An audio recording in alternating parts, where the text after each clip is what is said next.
what's up everyone? This is Kim with allthingsdrone.com, and today we're going to discuss everything about taking the Part 107. There's already a few videos out there, such as Taylor Mitchum of Dronero has a video called How to Pass the FAA Part 107 test and get your drone license. But I wanted to kind of update you on what has changed since those videos came about. I've also looked on the FAA's website to see what some of the updates are. I am putting out this video because I get tons of questions from people such as, how long did you study for? Was it hard? Funny enough, I actually recorded a video as soon as I walked out of the testing center, and I have not been able to find it. The reason for needing to take a test, it's all about the intent of your flight.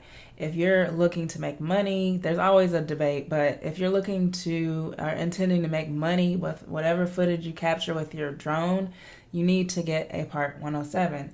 Even if you are on YouTube and you have a monetized channel, you will need to get a Part 107. To obtain a Part 107, here are the steps as of this video.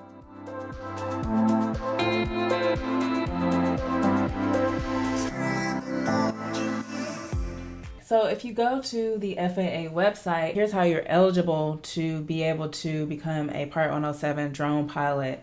You must be at least 16 years old. You must be able to read, speak, write, and understand English, be in a physical and mental condition to safely fly a drone, and pass the initial aeronautical knowledge exam, basically the Unmanned Aircraft General Small UAG. The next steps in becoming a drone pilot is you must obtain an FAA tracking number, which is FTN, and you can do that in the Integrated Airman Certification and Rating Application, IACRA.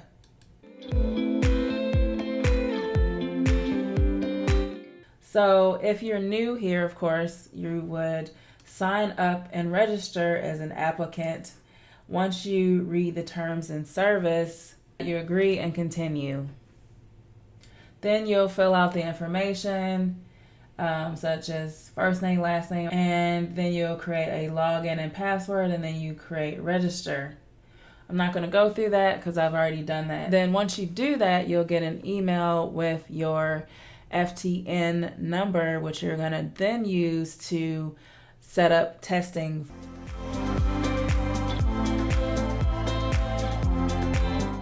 So one thing I can agree with Taylor Mitchum at Dronero when she talks about how to obtain your Part 107 license, I can agree that this is not a test just to sleep on.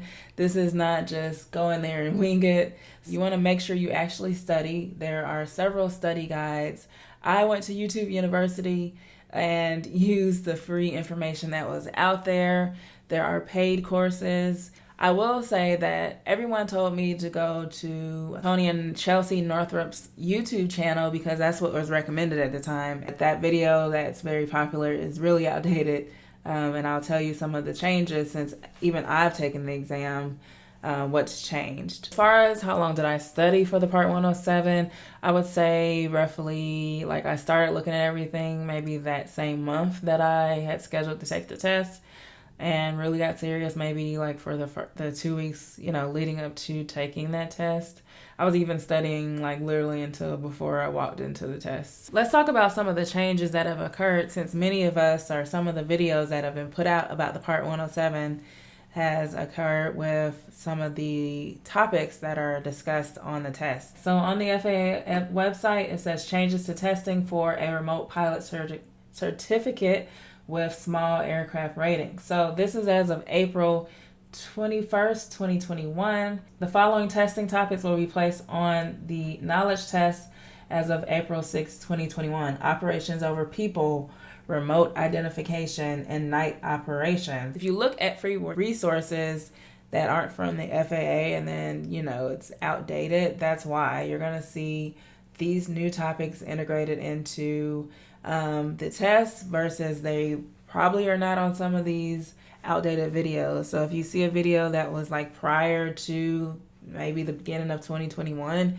I would know that you need to incorporate your studies that include night operations, remote identification, and flying over people. Here are some of the free resources that I used to study for the test. I'll drop a link to this study guide. It is 88 pages, so this was actually very, very tough to go through. So if you're someone like me who could benefit more from like a paid course, then definitely sign up for it. Since the study guide hadn't been updated since 2016, this is what I mentioned earlier that's going to be incorporated now. So you can go to sample test questions from the FAA. Here it talks about, there's only 46 questions on here. It reminds you that the full test is 60 questions. And also do practice exams on the FAA.psi.exams.com, and you'll see here practice exams. Then you go all the way down to unmanned aircraft general small UAS and hit select. If I did it all over again, I would take a paid course. I'll drop a link in the description of this video with a resource on where you can go for paid courses, because oftentimes those paid courses offer you a guarantee that if you don't pass the course, they'll refund your money. So why not just already go that route? So I passed with, free things, but I know if you really want to be sure about things and not have to rely on outdated information by using all free stuff, you can definitely sign up for the course that I'll link in the description of this video. So let's talk about what is this exam. This is 60 questions. You get 2 hours to complete this exam. It is $175 at the time of this video. It used to be a little cheaper, but the price changed in 2021.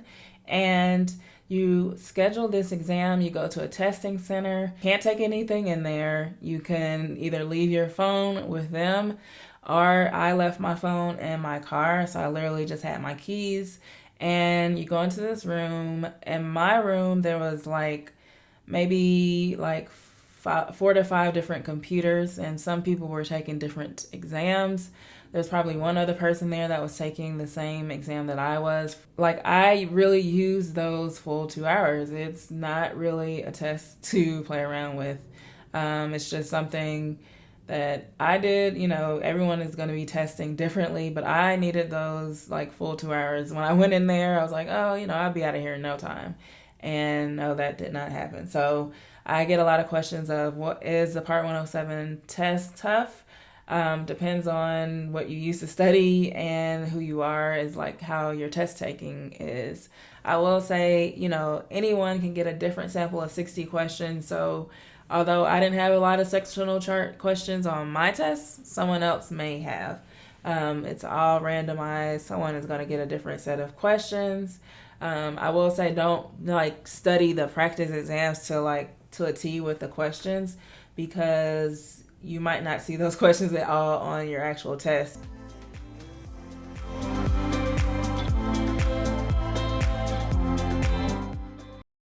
Once you get to click on scheduling a test, if you're a new user, you would log in, or you would go here and put in the FAA tracking number that you did previously. Here, put your first name, last name, and go forth.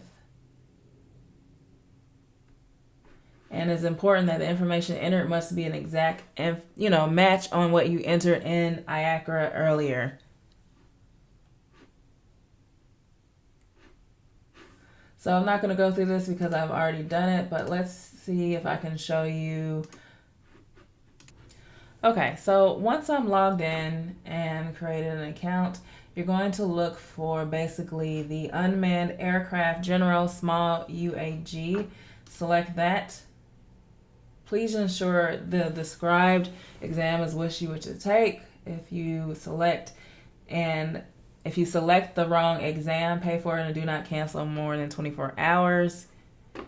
You will not be refunded. So it asks you again to confirm this is the correct test.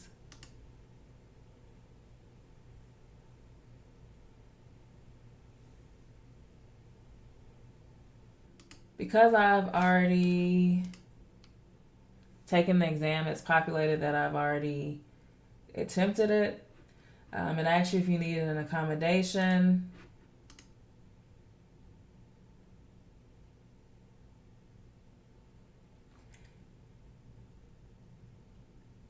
Okay, so here's some information about the testing procedures. Exams are administered at an approved testing center. You must arrive 15 minutes prior to your appointment. If you arrive more than 30 minutes later, you will forfeit. You need a piece of ID, which basically can be a current identification, including a photo, date, signature, and residential address for U.S. citizens.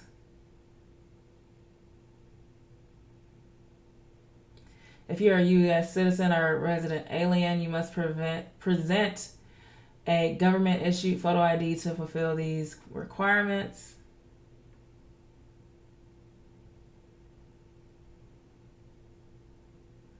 It tells you what's not allowed, of course. And then you click I understand and agree after you read that. Okay, so back to scheduling an exam. I'm just going to put an Atlanta zip code and then you search. So there's different ones. So you'll be able to search and see which days that are available.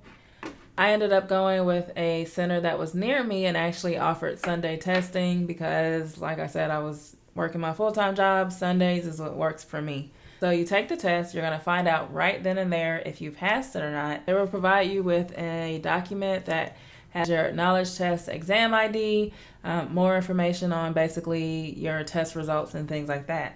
You need to make sure you keep a hold of that because after that, you're going to basically complete form 8710-13. You'll use the login information. You'll start a new application. You'll enter the exam ID, and it can take up to 48 hours from the test date to appear. For the test, things to appear in the system. You get like a temporary certificate in the interim, and then you'll get like a hard copy basically in the mail. I did mine during COVID, so it actually took quite some time, maybe even a couple of months for me to get mine, at least more than a month.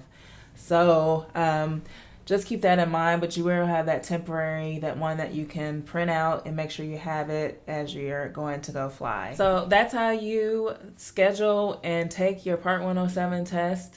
And these are just some tips to help you, how to study, how to prepare for it. Let me know if you have taken it, what your experience has been like, and let me know if you have any questions. Be sure to subscribe to this channel for more drone tips and drone news. My name is Kim with allthingsdrones.com, so I look forward to seeing you in additional videos. And if you found this video helpful, be sure to give it a thumbs up and share this video. And I will post a separate video, look for it in the description of this video, on what it was like to do the recurrent training and the process for making sure your Part 107 stays current. Thanks for watching.